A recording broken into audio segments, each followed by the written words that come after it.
Folks, this is listener-supported radio, and, I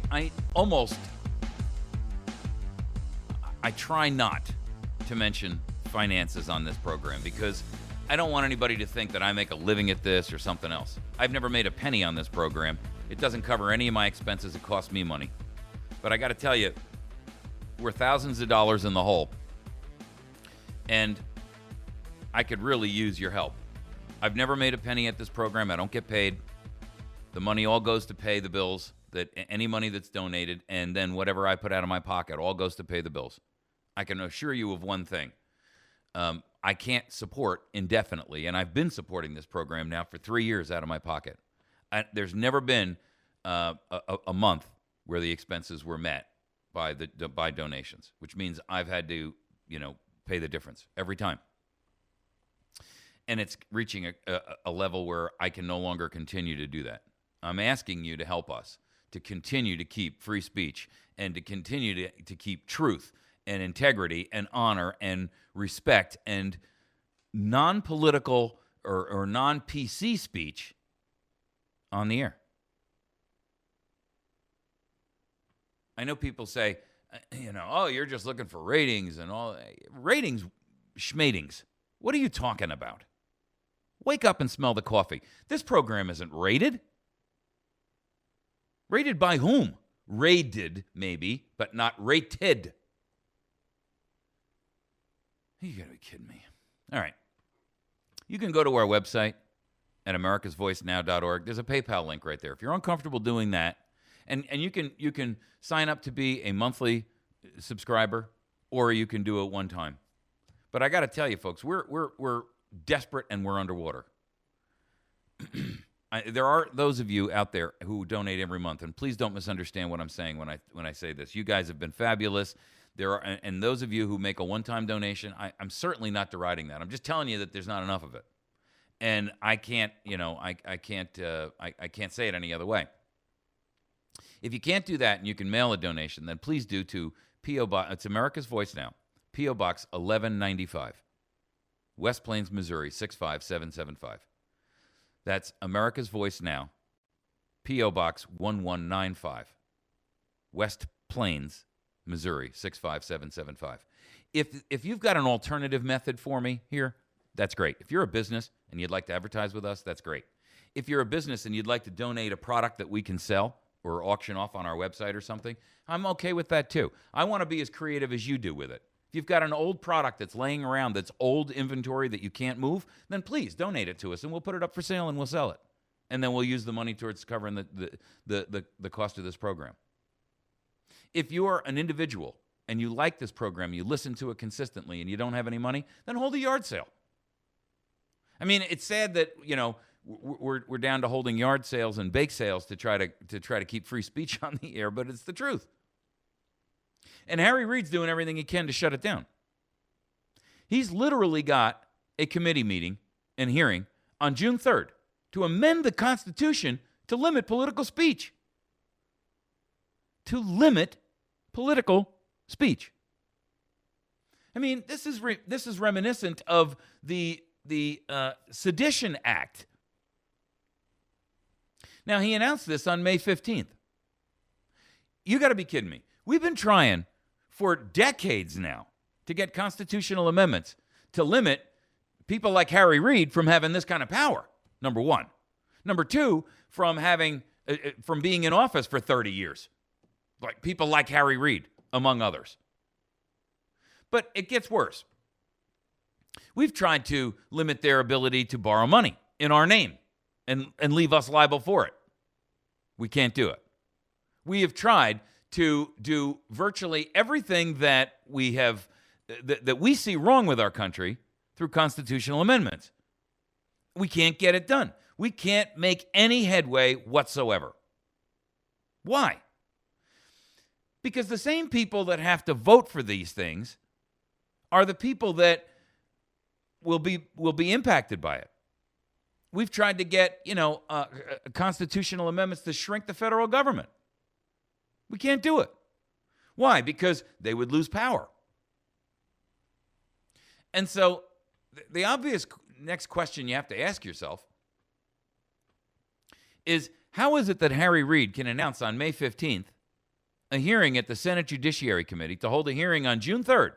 Literally, 3 weeks, not even 2.5 weeks, to amend the U.S. Constitution to limit political speech.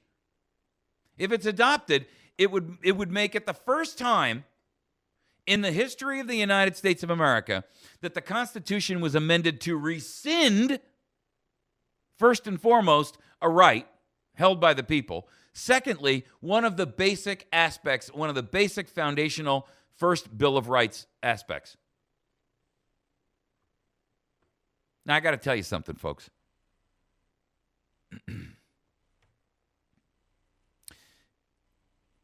The way he's phrased this is Congress shall have power to regulate the raising and spending of money and in-kind equivalents with respect to federal and state elections. What? First of all, it immediately violates the First Amendment. Secondly, it immediately violates the 10th Amendment. Because if Congress has ability to regulate state elections, then the 10th Amendment is completely eviscerated.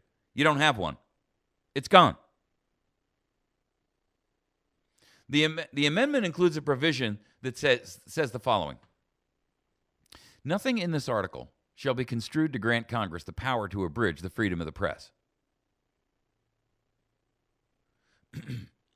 But what they're saying there is that if you're the New York Times, if you're the LA Times, the Chicago Tribune, if you're the Wall Street Journal, if you're Fox, CNN, Communist News Network, the, whatever, then you can say whatever the government tells you to say.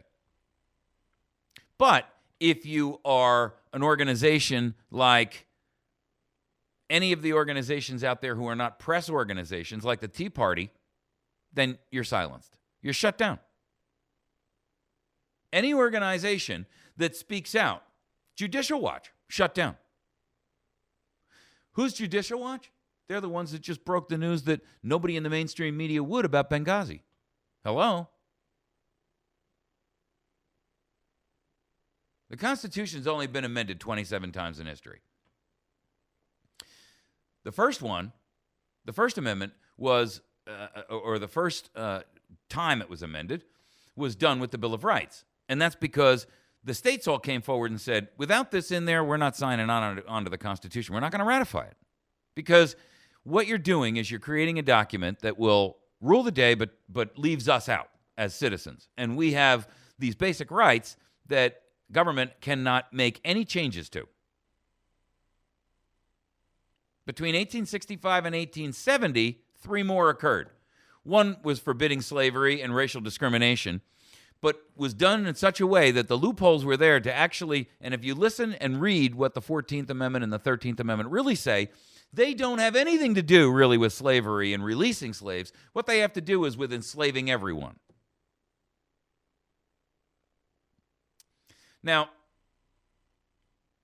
in 2011, Harry Reid voted against a proposed constitutional amendment that was put out by Orrin Hatch and Mike Lee from Utah.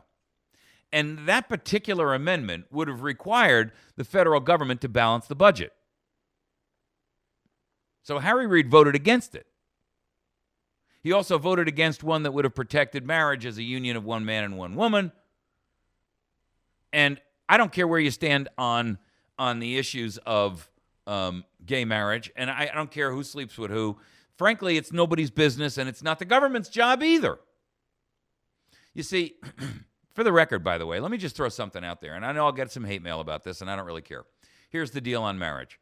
The fact that you have to go to government to get a permit to get married ought to tell you that everything there is to know.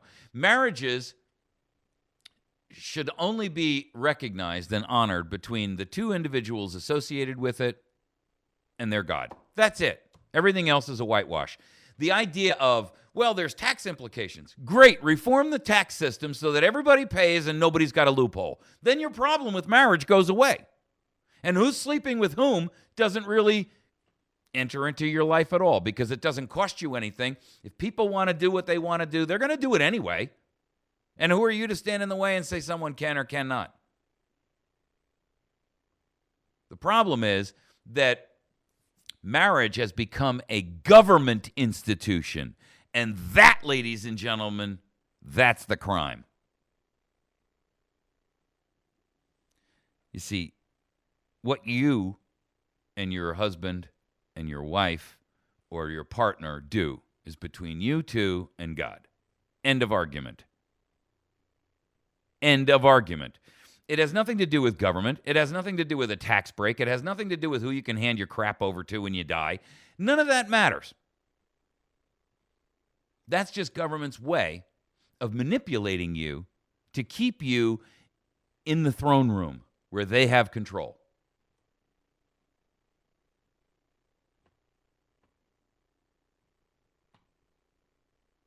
You see, the last time they tried to do something that would limit your ability or your rights, your personal individual rights, was when they passed and ratified prohibition. And it didn't take very long before it became apparent that what it really did is changed the paradigm of everything in the United States. It brought crime lords and birthed them into a whole new level of impact across the country. It made crime pay. It made crime pay. And it taught individuals how to become criminals and to make a ton of money at it and to be ruthless and to be murderous and to not be concerned about the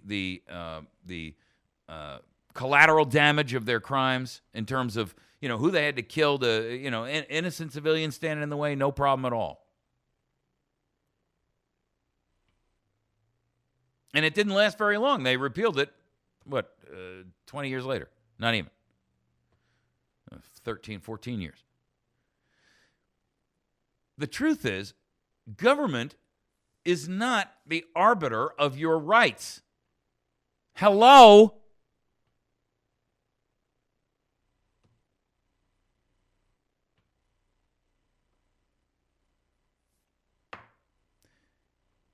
You see, they're all into it too. Schumer has come out and saying he's going to, that this is going to come up for a vote later this year. I mean, who do these people think they are? That they're going to say, under what terms and conditions, and recognize something. Listen to the vagueness of the language.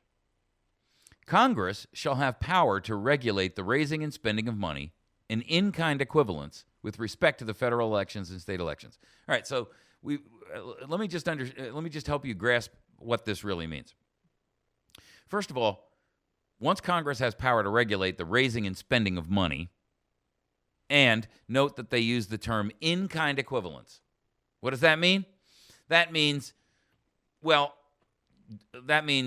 if you play an ad on a radio station, that's and you don't charge, that's an in-kind equivalent. So suddenly, Congress will have this massive amount of ability. You make a donation of a product, right? You're a business, and you say, well, I got these widgets that sell for $1,000, and I don't have a lot of liquid cash, but I got 10,000 of these in a warehouse, so I'm going to donate one of these, and I'm going to allow a candidate to raffle one of these off at a fundraiser or something. That's an in-kind equivalent.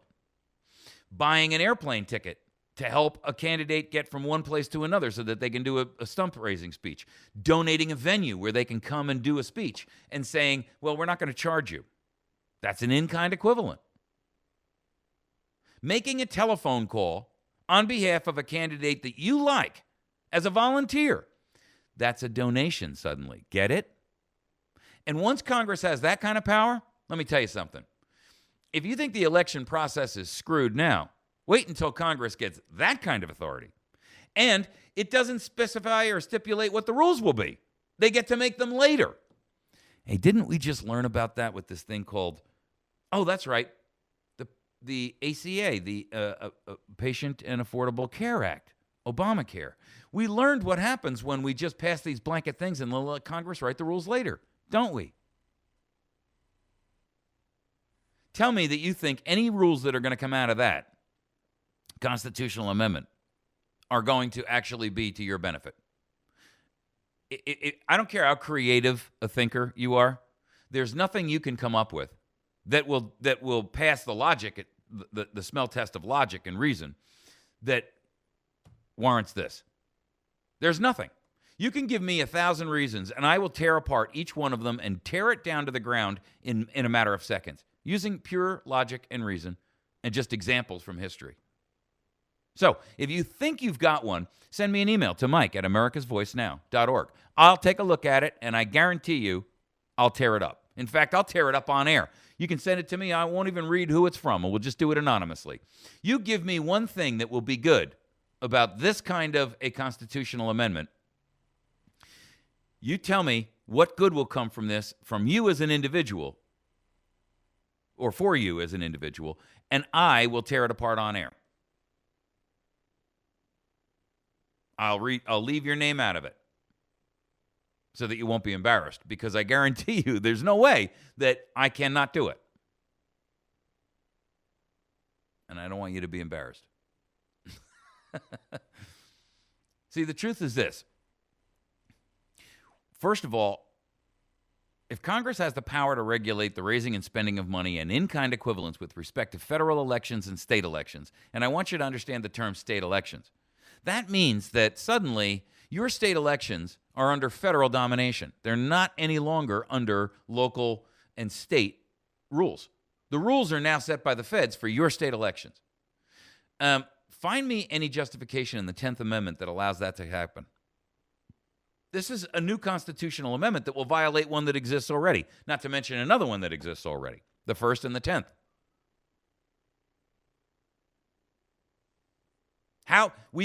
Didn't we just do that with Obamacare? Yeah, we passed a piece of legislation in 2010 that violates your First Amendment right.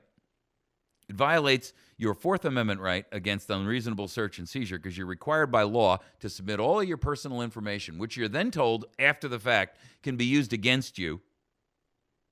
And then it violates the Fifth Amendment, which says that, and very clearly states that you cannot be coerced into incriminating yourself. Hello. So we passed a law in 2010 that violates constitutional rights, which have been outlined and delineated for us in writing for 200 and some odd years, and actually existed long before the Constitution. These were just delineated by a written piece of paper. They were the first time put in writing. But those rights existed long before anyone knew how to write. They existed before cuneiform. They existed before hieroglyphics. They existed when men were running around going, ugh. Do you know why? Because they're given to you by nature, and they're given to you by God. And there's nothing that man can do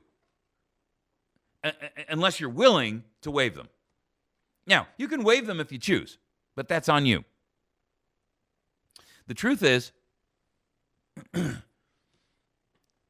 there's nothing that they can do that forces you to waive them. If they try to do that by force, that's called coercion. That's called extortion. And utilizing a gun held by government to commit extortion is no different than a gun in the hands of a criminal who says, open up the safe or I'm going to blow your brains out. It's the same thing. Does it matter whose hand is holding the gun? Does it matter whose mouth is exposing the threat? No, of course it doesn't. Why should you believe that it is otherwise? Do you think the federal government is less, and your state governments, I might add, and by the way, I don't want to leave anything out of the state here. Do you think that the state and the federal government are any less criminal than any of the crime families that run, organized crime in the nation? Think about that for a moment. Of course they are not. They are the same. They are the same. Government is organized crime at this point. It's not what it was meant to be It's not what it was intended to be. It's not what we gave it limited power to be. But it has become exactly that. And a constitutional amendment, first of all, anything proposed by Harry Reid is subject to immediate and in-depth scrutiny. Period. End of argument. Harry Reid is the most partisan, two-bit, traitorous human being piece of human excrement in Congress. Exceeded only perhaps by Feinstein and the likes of people like Schumer, John McCain, John Boehner. You see, these people, oh, I don't want to leave out Lindsey Graham. Sorry. You know, I don't want to insult human bowel movements by attributing characteristics to them of these people, but I don't really have a choice because I can't think of anything else that is close.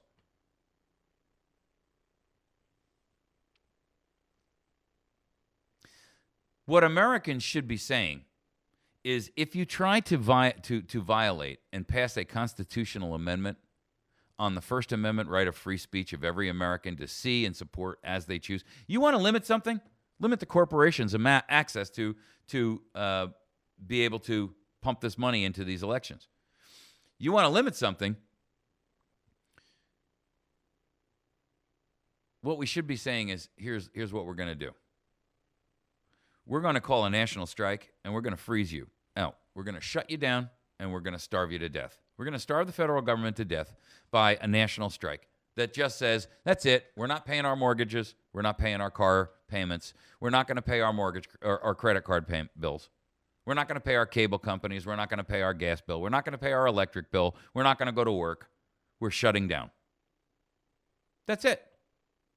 I wrote this up in an article on America's Voice Now. I can't even tell you how long ago. And it's gotten, I don't know, thousands and thousands and thousands of views and reprints and cross-postings and what have you. It's called The Plan to Take Back America. Place all state and federal capitals under civil, disobedient siege. And I mean siege. I mean siege. I mean lock it down, shut it down, starve the beast, and then demand that they be labeled for what they are. Dishonorably discharged, strip them of their citizenship, and exile them from the nation. You want a solution to America's problems? That's how it's going to start, ladies and gentlemen. Think our founders didn't think that way? Go back and read Tar and Feathering. Go look and see what our founders did to people who violated the rules of righteousness, who violated the rules and became traitors within their own nation. The time has come for us to make or break, and we can no longer sit around and ponder who is going to do something. The who is you. And the only way we're going to accomplish that,